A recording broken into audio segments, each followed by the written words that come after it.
Online कक्षाओं में आप सभी का हार्दिक स्वागत है।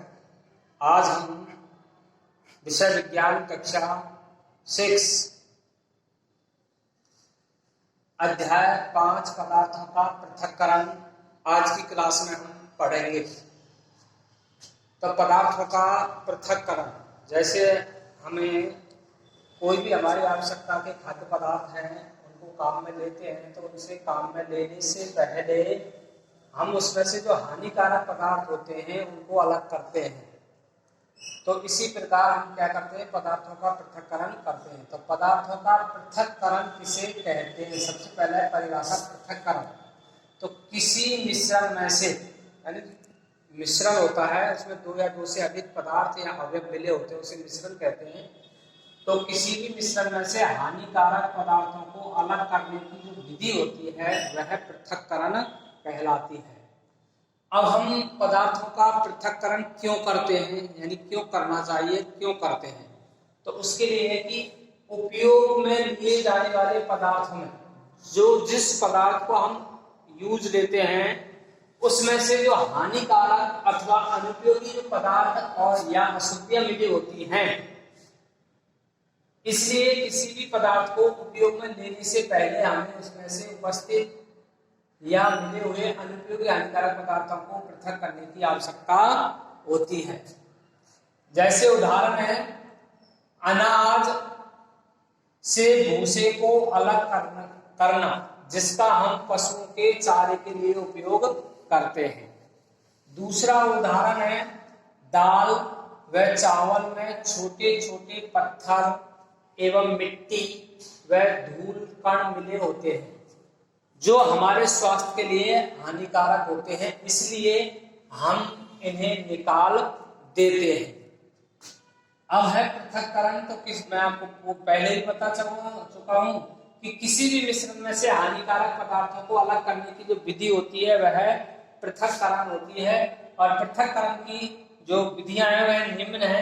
सबसे पहली विधि है हस्तचयन विधि, या इसे चुनना भी कहते हैं। दूसरी है थ्रेशिंग, निष्पावन, चालन, औषधन, निस्तारण, निष्यंदन, वाष्पन तथा संघनन, ये विधियां हैं। अब हम एक एक के बारे में पढ़ेंगे। सबसे पहली जो हमारी विधि है हस्तचयन विधि। जैसे आपने देखा होगा कि हमारे घरों में जो माताएं होती हैं जो आटा पिसाती हैं, तो आटा को पिसाने से पहले हम गेहूं में से जो मोटी अशुद्धियां होती हैं, कंकड़ और भूसा, ढूंढड़ी या कुछ चूहे की विष्ठा होती है, उनको हम हाथों से चुनकर अलग करते हैं। तो इस विधि में हम और क्या करते हैं कि अनाज में से पत्थर, भूसे आदि के कण को हाथ से चुनकर हम अलग करते हैं, वह विधि कहलाती है हस्तचयन विधि। दूसरी विधि होती है थ्रेसिंग। थ्रेसिंग विधि में जैसे हमारी फसल पक जाती है, पकने के बाद उसकी कटाई करते हैं, काटने के बाद उसको नमी को दूर करने के लिए सुखाते हैं। सूखने के बाद सूखे पौधों की डंडियों से अन्न कणों को अथवा अनाज को पृथक करने के प्रक्रम को थ्रेसिंग कहते हैं।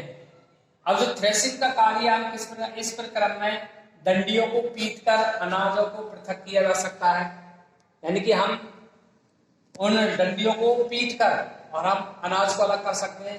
कभी कभी थ्रेसिंग का कार्य बैलों की सहायता से भी किया जाता है, ये पहले किया जाता था, लेकिन अत्यधिक मात्रा में अन्न कणों को डंडियों से अलग करने के लिए थ्रेसिंग मशीन का ही उपयोग किया जाता है। दूसरी विधि है निष्पावन।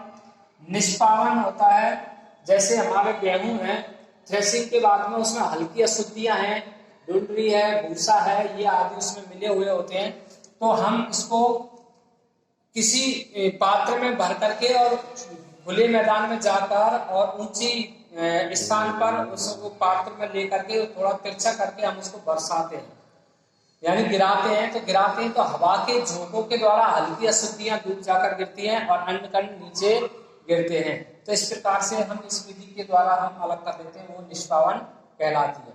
तो इसकी डेफिनेशन है कि किसी भी मिश्रण के अवयवों को हवा या इसे वायु या पवन द्वारा पृथक करने की विधि को निष्पावन कहते हैं।